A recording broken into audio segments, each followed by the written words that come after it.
Hello humans. Hello humans. 27th of September. People are getting a little weirded out by La Palma, Canary Islands volcano. And I thought we'd talk about wave woo. Waves are really interesting. I've been a sailor and on boats all my life. Built my first boat. Helped my father build my first boat. Or helped my father build his boat when I was 5 years old, 4 years old even. Built a number of boats myself, go out sailing and stuff, so live on the coast. I know waves and things. So we're going to talk about waves and the dynamics of waves. So here's a sort of a picture of what's kind of going on. This is like the volcano, and here's the fissure. And there's the smoke and stuff, and this is the island, right? And the water is over like this. Here, let's put water in blue. I've got them, might as well use them. Anyway, so this is the island, and here's the water. And it goes off. Then there's a big distance, and here's water, and here's the east coast of the US. And we'll do this in a minute. Anyway, so the island actually, of course, goes way the fuck down in the water like that to the bottom of the ocean, and it's got a vent and spewing lava coming from way deep. Now I'm going to show you this image here. Let's see, there we go. So we're looking here at a picture of the where the cursor is of the island, and then this is from somebody, not sure who it is, showing you the speed at waves. It says here 130 to 160 feet high, moving at a speed of 650 miles per hour and travel up to 12.5 miles inland. And I'm going to dispute all of that. This is a bunch of horse shit, guys. It says over here in Northwest Africa, waves would be over 300 feet high. And waves in the UK are going to be 16 to 23 feet high. Now that's actually might be accurate, okay, and I'll explain that in a bit. But let's get into this. There's a bunch of different kind of waves, okay? There's tidal waves. Those are caused by tides. There's displacement waves. That would be like when you go to a pond and you throw a big rock in there and you get that big splashback and stuff. You're displacing water by pushing it out of the way. Then there's tsunamis, okay? Tsunami is most often started by a displacement, but it's not a displacement wave. Tsunami is force moving through the water. Okay, so here's some interesting things about this. This volcano, the fear is that the magma, sorry about that, the magma in the eruption is going to go get so fierce that it'll crack off part of this island, and that the island would crack like something like this. Let me go back to the other one here for a second. Okay, so that this part of the island would crack off, and it would sort of slide off here, and that this mass would move down this way. Okay, and so this mass up here of the island and everything on it would maybe shift down here. That's the fear. Now, this appears to be an ordinary eruption. Ordinary eruptions are good. It means there's no building pressure down here that would blow this thing off that way, right? It's because it's being released by the eruption. So this eruption is a good thing. And yet the fear of it is, I mean, people don't understand that it's much better to have it erupt and get that pressure out of there than to just keep building the pressure, and then it would blow and crack and everything would slide down. That's what would cause a tsunami. But it's going to cause a tsunami by displacing this amount of water with this mass and basically shoving the water this way. And that's what creates the tsunami. But here's the thing. Like on this image here, they're afraid of waves 130 to 160 feet high moving at a speed of 650 miles an hour. Well, that's horseshit, because 650 miles an hour is close to 700 miles an hour in the sound barrier, And to move that fast, that much, you're going to have to displace a huge amount of air. The friction would instantly erode it, but water does not work that way. And I'll explain here what happens with these waves, all right? So let's look at first what happens with a tsunami itself. All right, so if this were to occur, this mass here would slide down, half the island, they're saying, more or less, would slide down to the bottom of the ocean. In doing so, it's going to push out all that water and push it around on that big circle that we saw there and head some of it towards the east coast. But is this coming down here going to raise the water up 130 feet to 160 feet or something like that? No, it's not, because there's mathematic rules about how water behaves. So I'm gonna take this part off and we're gonna go to the receiving beach, okay? We see that what happens here is that the water is displaced by this amount of mass, but it does not raise up that much. The reason that it doesn't raise up that much is twofold. One of the reasons is that the impetus is this way and not upwards. And so this is a force wave that is created. And literally, as this comes down here, there's a few molecules of water that are moved a few hundreds of feet this direction. And in doing so, they impel this force wave that starts off and it goes like this. And it goes like this through the water. It is just a sine wave going through the water. And a certain amount of a tsunami rise out in the middle of the ocean. A certain amount of the tsunami will rise up off of the surface of the water, okay? But water has this 3/4 rule. And we'll get into that in a second. But there's a certain amount of the force here, even if this force here were to be, say, 900 feet deep, right? 900 feet deep sine wave, it's only going to rise up here maybe 18 inches. Not much more than 18 inches. I was actually out in a tsunami wave in a boat off the east coast of, would have been probably South Carolina at that point, back when they were building the barrier islands, and we encountered a tsunami at the out in the water, and it was reasonably deep water, and the tsunami for us was maybe a 3-inch, 4-inch lifting of our boat, and that was it. Just went right underneath our boat. It was no big deal. We didn't know until later that it was a tsunami that rose up a couple of feet on the Bahamas and in some of the islands there. The issue about the tsunami is the danger of a tsunami. The real danger of them is that it's this amount of water being displaced. It is the force. So this is the force that is being transmitted through the water moving that fast. That's the danger. And yes, over here it says 650 miles per hour. No, usually tsunamis they max out at about 500 miles an hour, and they'll even slow down because the more deep the water is, the force has a room to expand downward, and it uses itself up because it can't push the water up much more than 18 inches maximum, and it will always seek to go and expand out as much as it can within the mass of the water and dissipate itself as it's going on. So there will not be a 130-foot high wave rushing across the Atlantic Ocean at any place. There will be a large wave near the island as the displacement occurs. There will be a rising up of the water that will then flush back in and fill in this gap. That's the actual displacement wave that is created when this goes off. The resulting tsunami travels through the water as force, and you won't even see it. Big boats wouldn't even necessarily feel it underneath their keels, right? It's not going to knock them over or anything like that. It does not rise up out of the water. Okay, so now let's go to the receiving beach. Now that we understand that tsunamis are really transmitting through the water this way as force, they're not moving the individual atoms of water in the ocean. That's not how tsunamis work. But the danger of tsunami is the force, the sheer amount of force, okay? Because a tsunami, I think it was in like the early 60s in Hawaii, rose up 4 inches and drowned 60 people on a beach in Hawaii. Like 64 people were killed or something like that. Have to go check my numbers.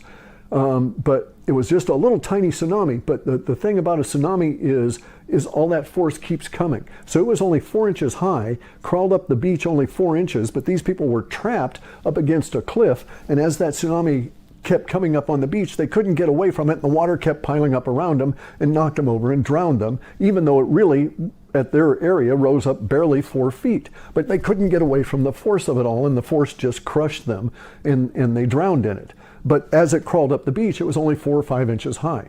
And here's what happens with the tsunamis, okay?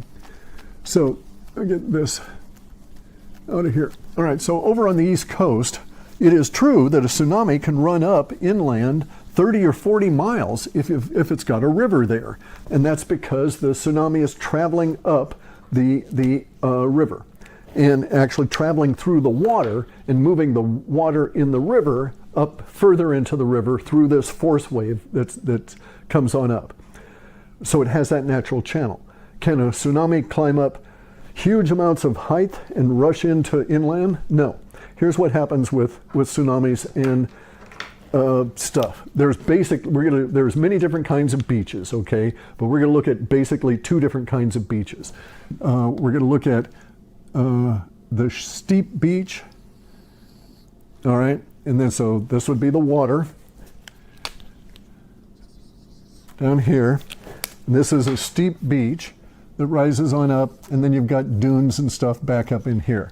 Okay, as the tsunami comes on up here, there is this rule, the 75%. It's not really 75, it's close to it, it's like 72.5 or something.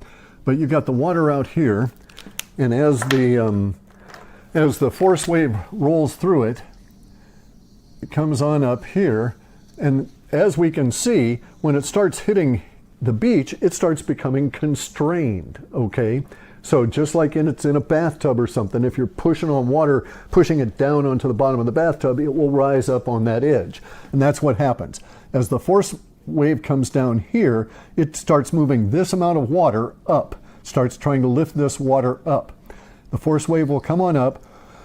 You'll see the water start to rise here. First, actually, it withdraws it because as it comes on in, it pulls the water out, and then it pushes it back into you. But the tsunami wave actually at this point starts climbing the beach. That's what it is actually called. It climbs the beach. And so the next wave down here is like this, and then it comes on up here. But if this area right here, the distance of the grade, the angle of the surface rising on this steep beach, if this distance right here is greater, and so it's horizontally, it's going this far from here to here. If that distance A is greater than 75% of the mass of water as it rises up, that will be a cresting wave. So in other words, if this distance here were to actually bring the height of the water up this high, in a theoretical sense, it won't get that high because it's 75% of this mass can be supported outside of the water at maximum. So if this is your total distance of the force wave, you can only get this much to stick up above the surface of the water before it becomes a cresting wave. So it would be like one finger, so it'd be like right there. So it would crest right here. So this wave would crest right there. And so if this next one right here is like that, well, you can only get 75% of this mass right there. And so this wave would only come on up that high. So that's going to be the height of your tsunami. And so based on the shape of the beach and this distance A, which would be the increment relative to the sine wave that it is crossing, how much land how much ground under the water it's crossing with each and every cycle, that determines how high the tsunami can get. So in this case right here, say that we do have La Palma crush off, right?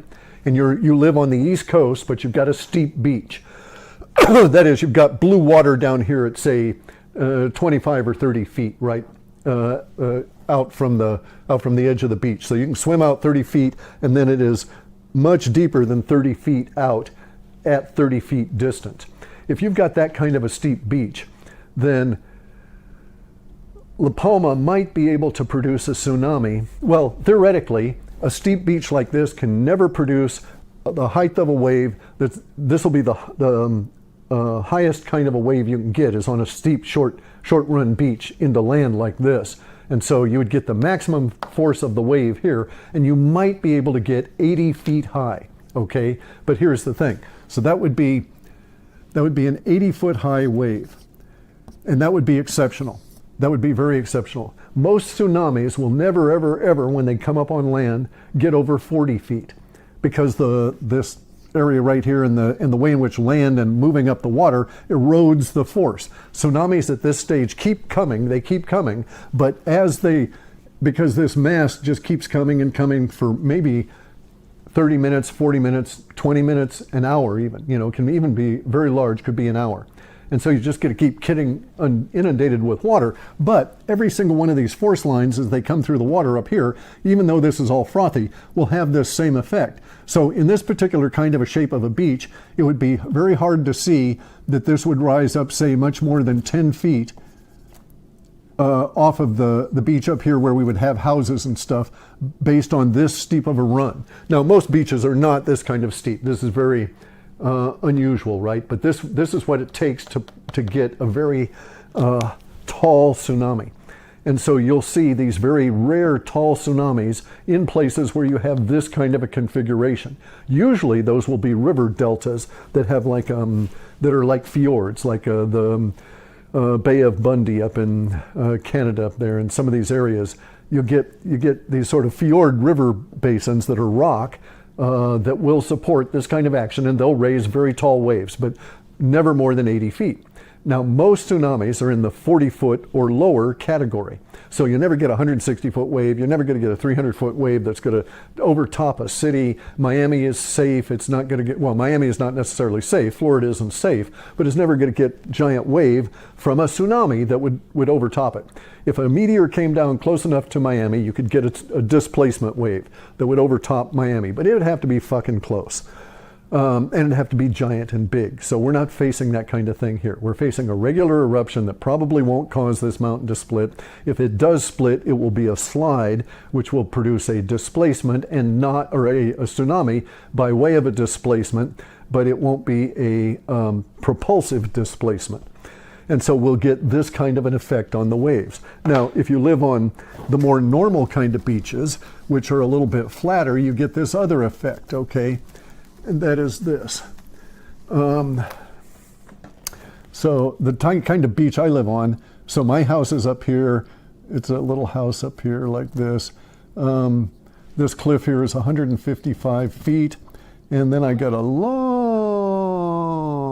oh, well, that's too flat, but I got a long flat beach. So this is the dunes up here. And so my beach up here is probably pretty close to a lot of beaches that are sand and gravel based. And it's a long flat beach. So my estimation is that from my viewpoint, 155 feet up, my horizon is approximately 13 miles out.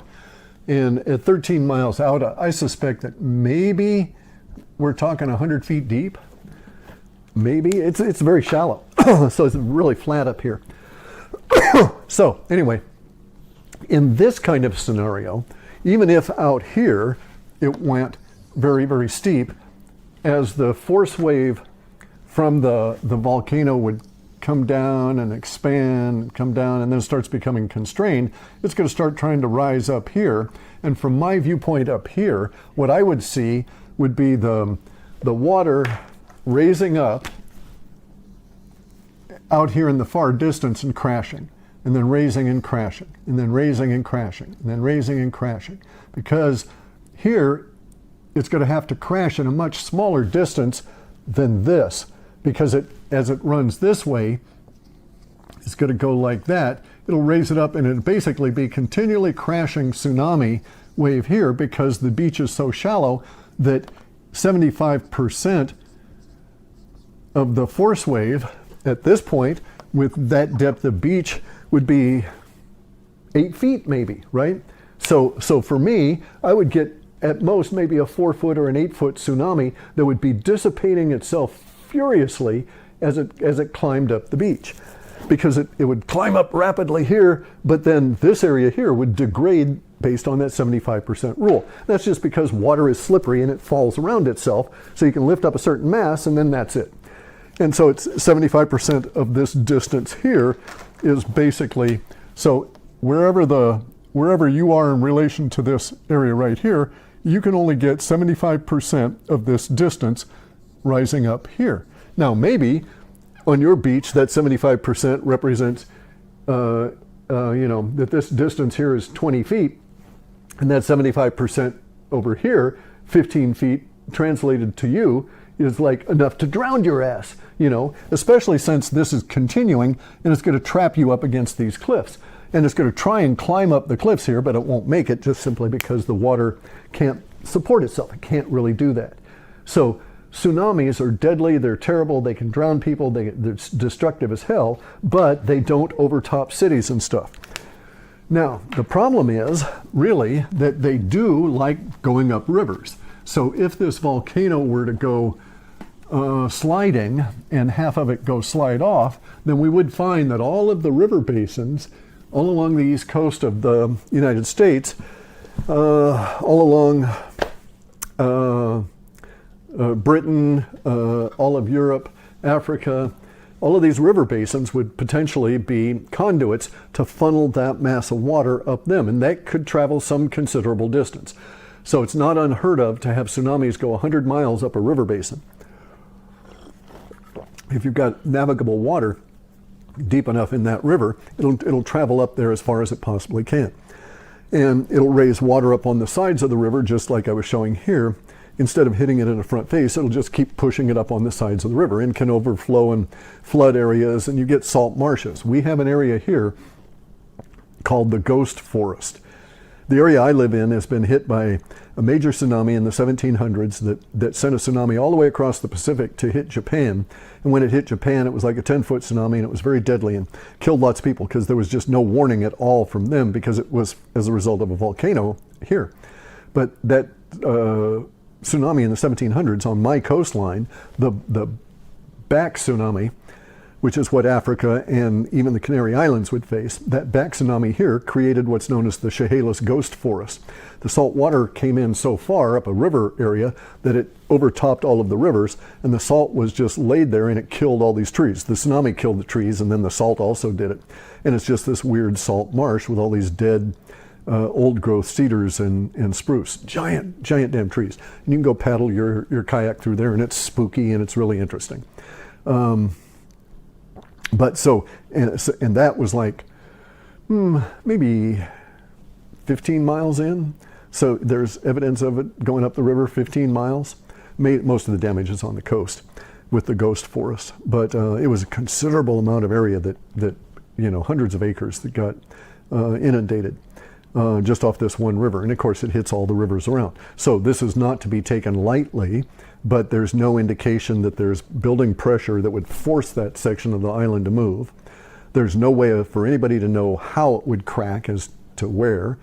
The chart over here is not accurate, all right? So there will not be 300-foot high waves over Northwest Africa. We don't have that situation. We won't have any overtopping. Brazil might get 300 miles of a tsunami going up the Amazon, right? But it might only be 18 inches high or 8 inches high by the time it gets there. It will move at about 500 miles to an hour, but that's about as fast as anything can move through the water from a force wave. As it approaches the 700 miles an hour, where we get into 770, which in air is the sonic barrier, the sound barrier, speed really starts degrading. So it'll be fast, 500 miles an hour. It travels at about the same speed as a 747 airplane. So it'll get across there in a fair number of hours should that occur. And most of the East Coast would indeed along all of the river basins. And so you could expect, for instance, that the Chesapeake, Washington, D.C. would get hit really hard because it's got muddy bottoms, silted muddy bottoms. So all of that stuff's going to get churned up and add to the mass, and that will aid it to climb a lot more into the inland. But it won't won't go in much beyond Washington, D.C. and the river deltas there. Might go up a few miles, but not too many. Let's see, Roanoke, Norfolk, Hampton Roads, all of those places are vulnerable. Miami and those areas would be vulnerable, but they're not going to get a giant overtopping. They're going to get some form of a tsunami should this occur. The tsunami, again, might at the point that it reaches them, based on the beaches, might only be, inches. But even a foot, even 12 inches of a tsunami is going to be terrible if it has to go roaring through the area of any infrastructure, right? It'll just do damages to bridges and all of this, just because of the sheer amount of force. The good news is that force dissipates as it goes along, and every bump and hill and mountain it's got to go over. Then there's another issue here, okay? So most people are not aware of this, but we have this situation. If we were to look at North America, and let's make Florida, and over here is Joe's house. And here's the Chesapeake, okay? So here would be Washington, D.C., more or less, 33rd degree parallel. Okay, so this is the Atlantic. I can't put that there. Hang on a second. So the Canary Islands are on the other side of the Atlantic, all right? So if this is England, and that's basically Europe and France, and here we have Africa. Okay, so in the Atlantic Ocean, there's this thing that's the Mid-Atlantic Ridge. All right.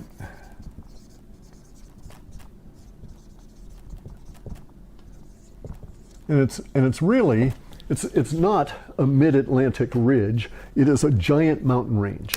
And this giant mountain range runs down the middle of the Atlantic Ocean, and it shades over towards South America and Brazil in moving. This Mid-Atlantic Ridge, if this thing pops off, it's going to have to, the force wave would travel the bottom of the ocean, and then it will encounter the Mid-Atlantic Ridge as a mountain range. So it would encounter the foothills of that mountain range out here, and would still be dealing with the foothills back over here. And it will have to rise up and dissipate its force through all of these mountains, which are buried underneath the Atlantic Ocean, as it's coming over here. So you can assume rightly that the Mid-Atlantic Ridge, all of those mountains, are going to absorb a lot of this force. That force is going to travel. So let me go back to a horizontal side view.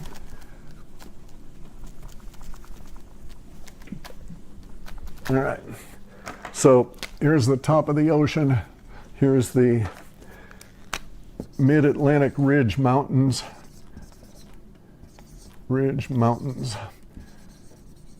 And so that force wave is going to travel through the water thusly. So over here in the Canaries, the island slips and it creates the tsunami, and the island only goes that far, and this part shifts out. And so it starts creating the force wave. And the force wave goes and travels down to the bottom of the ocean and back up and goes like this, and it starts building and gets very fast there. It's going to start dissipating like this. And it's going to have to go, and it'll be compressed, which will create this backwards flow pressure here, which eats up some of the force, and it keeps going like this. And then the beauty part of this is that it's going to rise up here like it was climbing up a beach, but then it comes over here, and then it starts able to expand again. And so it expands and expands. So this effect here of the compression and the back pressure that you get, these eddy currents that are created as it goes through all these mountain ridges and valleys and shit, and then this expansion over here is going to dissipate a lot of that force. So I would suspect that you're going to get the kind of tsunami where it starts off at 500 miles an hour, and it looks like it's going to head over there in 8 or 9 hours, but by the time it gets over there at 8 or 9 hours, its speed is reduced down to several hundreds or less, and that the force level is hugely dissipated by having gone through this exercise here of the Mid-Atlantic Ridge, of climbing over those mountains. They're not small. These are big-sized giant mountains just underneath the ocean. So that also is going to aid the coast over here. It doesn't do shit for Africa. It doesn't do anything for the Bay of Biscay in Spain and France and Portugal and all of those areas. okay, and Gibraltar and that sort of thing, they'll be impacted very greatly because they're so close. They'll get a big push of it. Their beaches are steep, so they don't have, there's a couple of areas of France where they have really flat, sandy beaches, but they're quick drop-off, so they're going to have that dissipation thing. So it'll be bad, but it won't be, you know, overtopping bad. In Europe, it's going to go, it'll hit the rivers, okay, so it'll hit all of the Atlantic dumping rivers, and it'll go running up those rivers. And so I would suspect Holland and the Flemish areas are going to be in for it because they're so low-lying. They'll get a lot of slop over into the surrounding ground. But this is on the if. This is an if it occurs. So no saying it will, and but I bet you that if it does occur, that's how it pans out. That it's bad, but it's not this idea that, you know, it's going to be 100 and some odd feet high and it's going to sweep Miami off of Florida and, you know, and create all this new real estate or anything. Won't happen out that way. So anyway, this is wave woo. There's a whole lot more to learn about waves. This is a fraction. If you go look, there's giant books on this stuff because it's studied. You know, people that build ports for boats, people with boats, we need to know about waves. And so it's a very studied thing. So no, you know, don't, if you see these kind of big map things here with giant waves, you know, that kind of thing. So in the United Kingdom, they actually do have, in some of those areas, Ireland and so on, you would have a beach that would support a 16-foot high tsunami because of the not too steep, not too gentle, rocky, so it's not going to dissipate with sand, all different kinds of structures there. But they're very short beaches. So the dissipation is going to be fairly quickly done, and they don't have long-running rivers and the rivers rise up. So they're a rocky area in the United Kingdom and Ireland, and so the rivers are not dug into, they don't dig themselves into sediment and create lots of sediment that then supports the rise of the water in the form of mud, and then water on top of the mud. So we won't get that kind of thing, but they may get like 16-foot high tsunami on the coast of Ireland. I could see that. I've seen those coasts. They would certainly support a 16-foot high tsunami if they were close enough to the source. There's also the issue of the deep Irish Trench. There's a trench that's off the coast of the United Kingdom, runs all the way down the coast of Europe, and that may actually funnel any tsunami force back up more towards the Arctic and spare the Irish and the English much real damage should this thing occur. So anyway, so this is just the wave woo, the woo of waves. It's all discovery, and you know, not to get freaked out by it. I've got an interview tomorrow. I did one today. I think both of them are going to be released on Friday. I've got some more woo stuff to talk about later this week. We're getting into some really active periods, so I'm going to try and keep up with it. But in any event, so this is it. It's water. It's dangerous, but it's not like they're saying.